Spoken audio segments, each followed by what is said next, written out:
بسم اللہ واما بیع الثمار فإنه ثبت عنہ علیہ الصلاۃ والسلام۔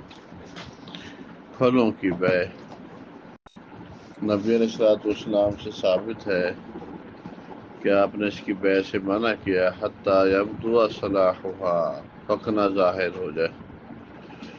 بدو صلاح کا مطلب یہ ہے کہ مثلا کھجور ہے تو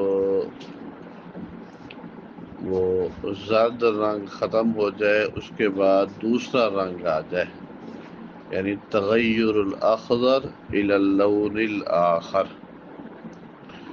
تو جب پیلا رنگ ہو گیا، مثلا جیسے ڈوکا کہتے ہیں، تو وہ ٹھیک ہے، اب اس کو بیچا جا سکتا ہے۔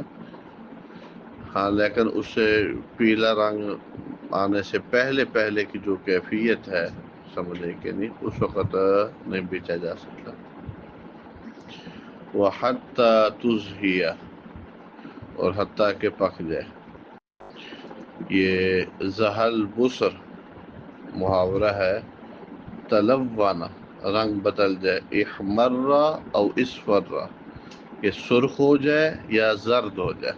تو بعض کھجوریں سرخ بھی ہو جاتی ہیں نا، ڈوکے ان کے سرخ ہوتے ہیں، اور بعض کے کیا ہوتے ہیں، زرد ہوتے ہیں۔ تو یہ سرخانہ یا زرد ہونا یہ ذہب ہو گیا، یہ بدو صلاح ہو گیا۔ پکنے کا یہ مطلب نہیں ہے کہ بالکل کھجور پک کر تیار ہو جائے، بات سمجھ رہے کہ نہیں، ڈوکا بن گیا ہے، اس کے بعد اس کو بیچا جا سکتا ہے۔ اور اسی طرح آم کا باغ ہے، یہ بھی پہلے سبز ہوتا ہے، جب سبز سے نکل کے اس میں پیلا پن آ گیا ہے، سمجھ رہے کہ نہیں، اس کے بعد اس کو بھی بیچا جا سکتا ہے۔